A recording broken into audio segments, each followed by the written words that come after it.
என்ன பார்க்க போகிறோன்னா உடைத்து ஊற்றிய முட்டை குழம்பு. அதுக்கு நமக்கு தேவையான ஒரு கடாய் எடுத்து வச்சு எண்ணெயை ஊற்றிக்கோங்க. அதுக்கு தேவையான அளவு சோம்பு போட்டுக்கோங்க. சோம்பு பொரிஞ்ச உடனே அதுக்கு தேவையான அளவு கடுகையும் போட்டு நல்லா பொரிஞ்ச உடனே இதுக்கு நான் தேவையான அளவு 4 வெங்காயம் பொடிசாக கட் பண்ணி எடுத்திருக்கேன். அந்த வெங்காயத்தை இதில் ஆட் பண்ணிக்கோங்க. கருவேப்பிலையும் ஆட் பண்ணி நல்லா வதக்கி விடுங்க. நல்லா வதங்கட்டும். நல்லா வதங்கிட்டே இருக்கும்போது லைட் பிங்க் கலர் வரும். அதுக்கப்புறமும் நல்லா வதக்குங்க. நல்லா வதக்கி நல்லா பாயில் ஆகி லைட் ப்ரௌன் கலர் வருங்க. அது வரைக்கும் இந்த ஆனியனை நல்லா வதக்கி விடுங்க. வதக்கி விட்டுட்டு நான் இந்த குழம்புக்கு மொத்தம் 6 தக்காளி கட் பண்ணி எடுத்திருக்கேங்க. அந்த 6 தக்காளியை இப்போ நீங்கள் இதில் ஆட் பண்ணிக்கலாம்.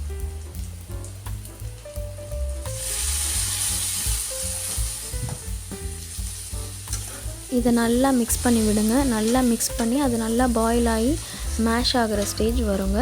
அது வரைக்கும் நல்லா வேக விடுங்க. இப்போ பார்த்திங்கன்னா நல்லா பாயில் ஆகிருக்கு. இப்போ நம்ம இதுக்கு தேவையான அளவு கல்லுப்பு ஆட் பண்ணிக்கோங்க.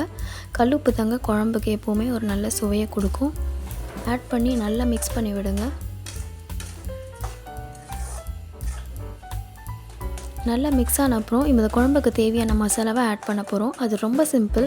ஒரு சின்ன ஸ்பூன் அளவு மஞ்சள்தூள் போட்டுக்கோங்க. அதுக்கப்புறம் ஒரு கரண்டி அளவு குழம்பு மிளகாய் தூளை ஆட் பண்ணிக்கோங்க.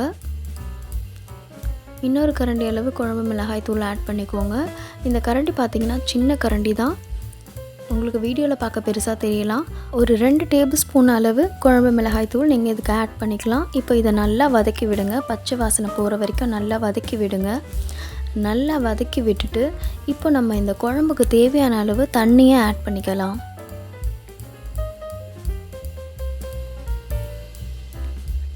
இப்போது தேவையான அளவு தண்ணியை ஆட் பண்ணி நல்லா மிக்ஸ் பண்ணி விடுங்க. மிக்ஸ் பண்ணி விட்டுட்டு தண்ணியை ஊற்றி மூடி வச்சுருங்க.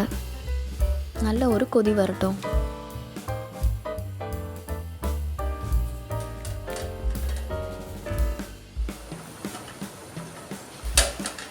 இப்போ பார்த்தீங்கன்னா நல்ல ஒரு கொதி வந்துட்டுருக்குங்க. இந்த டைமில் நீங்கள் முக்கியமாக என்ன பார்க்கணுன்னா உப்பு காரம் கரெக்டாக இருக்கான்றதை செக் பண்ணிக்கோங்க.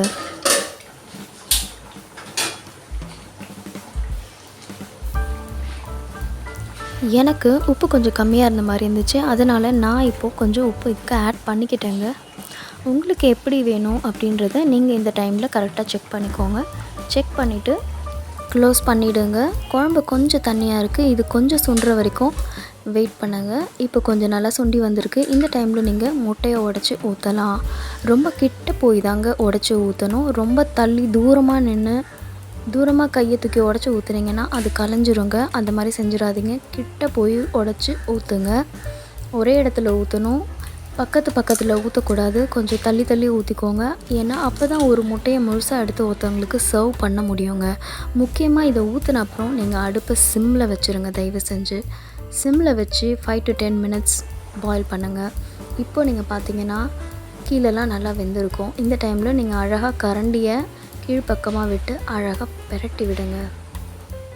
திருப்பி விடுங்க. முட்டையை இந்த மாதிரி கரண்டியை கீழ்ப்பக்கம் கொடுத்து அழகாக திருப்பி விடலாம். அடியில் இருக்கிற முட்டையை பற்றி நீங்கள் கவலைப்பட வேணாம். அது ஃபுல்லாகவே பாயில் ஆகிடும். மேலே தெரிகிற முட்டைகளை மட்டும் அழகாக திருப்பி விடுங்க. ரொம்ப கேர்ஃபுல்லாக தாங்க பண்ணணும்.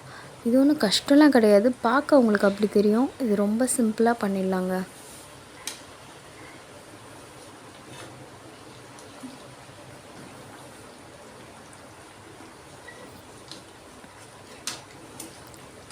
திருப்பி விட்ட அப்புறமா அதை தயவு செஞ்சு போய் அதில் கை வைக்காதீங்க. திருப்பி விட்ட இடத்துலையே அது அப்படியே இருக்கட்டும். அது தயவு செஞ்சு அதை எந்த டிஸ்டர்பும் பண்ணிடாதீங்க. அப்படியே விட்டுட்டு இப்பயும் நீங்கள் க்ளோஸ் பண்ணி சிம்மில் வச்சுடுங்க. இப்போ ஓப்பன் பண்ணி பாருங்கள். நம்மளோட உடைத்து ஊற்றிய முட்டை குழம்பு ரெடி ஆகிடுச்சுங்க. இப்போ பார்த்தீங்கன்னா நம்ம எடுத்து சர்வ் பண்ணி டேஸ்ட் பண்ணி பார்க்கலாம்.